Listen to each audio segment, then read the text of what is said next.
Alrighty, time to get into Sunday night right now. Sunday night with Matty Johns, brought to you by Macca's.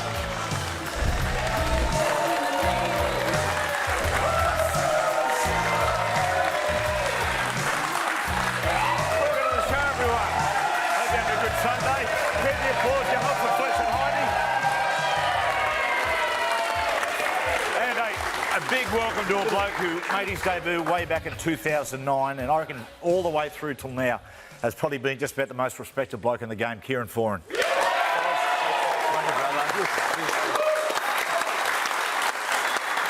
There's a real sense of occasion here, not because of people from Lee in the UK.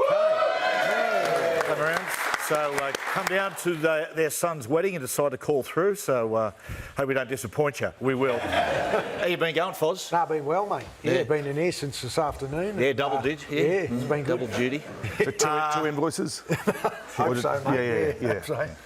Now, Foz, It's always about money with you, isn't it? Always about money. You got some money too after last night, I hear. hey, how far are you away, Foz? Playing? Yeah, I'm hoping about three weeks, Matty. I've tried to ramp up my rehab training with the guys up there, and the biceps coming along really well. I'm aiming for about round 9. Round 10 would be nice, but we'll just see how I track in the next couple of weeks, and hopefully I can get back out there. They're missing you, mate. We're going to look a little bit later. Disappointing. The other night was a disappointing result. You know, we went down there with high hopes. We don't have a great record down there in Wollongong, but you know the guys they had a good week training. They were up for it, just off on the night, and got to find a way to turn it around next week. Now 20-4, Tigers over the Newcastle. That's a big win for the Tigers away from home at Newcastle. A lot of upside. We've said this a while about the as you see the combinations start to form with the Tigers, you can see there's a good football side there. Yeah, huge win. Going up Newcastle's not easy to do. And look, we know they've got points in them, but it was their defence that was the highlight for me today. The evolution of Lockie Galvin just keeps getting better and better. I just love how he's just all playing both sides of the ruck and very unorthodox. So bright future for the Tigers, I feel. Yeah, I think so as well. Tyrrell May again. Yeah, outstanding. Geez, Foz, he's been some sort of pickup for him. He has been, Matty. I think he performed great today. I thought Doreen Buller was a standout as well. Fantastic. Mate, I watched him come up with a nice up play, you know, at the back end of that first half where he just kicked it through and scored himself. He's come on in leaps and bounds. He's got levels to go in his game. But I thought defensively, same as Fletch, the way they contained Kalen, Sharp, the danger man. They good kick chase, level kick chase. They knew when they were going to kick it. They were communicating well. So Benji's got them firing at the moment. They're looking pretty good. Newcastle, at the moment with Newcastle, their attack is really struggling, which means when your attack's struggling, you're struggling for confidence. You know, when your defence is bad, a lot of that's got to do with desire, but when your attack's out of sorts, a lot of that is confidence. Well, to me, unfortunately, it looks like they're at that point now where they're relying solely on Kalen to try and, you know, jag something from the back there to try and create something. Which, you know, when you're a superstar like Kalen, I suppose that trap can happen a little bit. But there was no one really else that they're looking at to rely on for something to happen.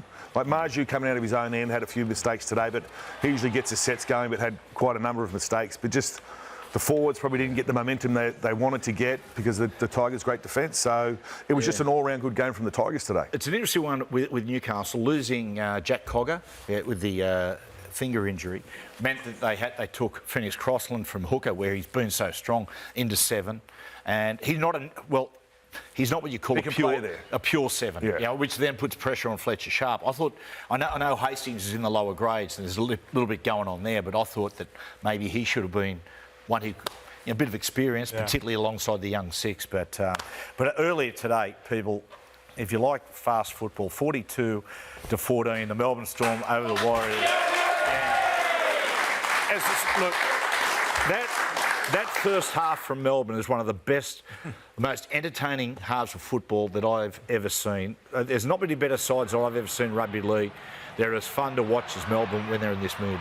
Yeah, it was. I mean, when you go down to Melbourne, they've been doing it for years. They start so quick, and the Warriors would have known that. But stopping him is another thing. And they were just, everything is crisp. Everything, they're just so thorough in everything they do, whether it's in their defence. I mean, they slow the ball down better than anyone, but attack as well. It's just everyone knows their role and they just do it. The timing of their passing, the timing of their runs, it's just perfect. Yeah. But they play so fast and they get quick play of the balls, the Warriors. I mean, the Storm. So the Warriors they didn't control the ruck at all. So once you don't control the ruck of the Melbourne Storm, your Harry Grants get on the back, your Pappenhausens get going forward, and then you can't regroup. It's too hard to regroup unless you're behind the try line having a chat or they've kicked for touch and you get the ball back. So every set that seemed in the first half, they lost 1 or 2 tackles and that was the set gone for the Warriors. We'll see in a minute Foz, a shoulder injury to Jerome Hughes.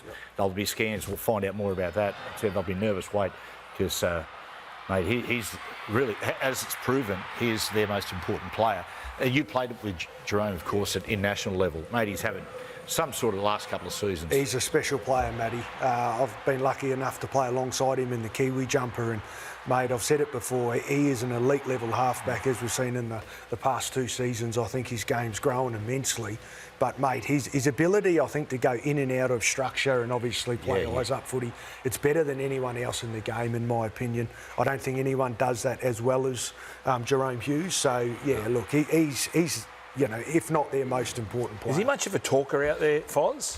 Yeah, I think he has certainly probably grown in that space. So obviously when he first came in, there's no doubt that he relied on his natural instinct in running game and eyes up footy. But as I touched on then, I think he can game manage really well now, and I think we're seeing him do that with the Storm. Yeah.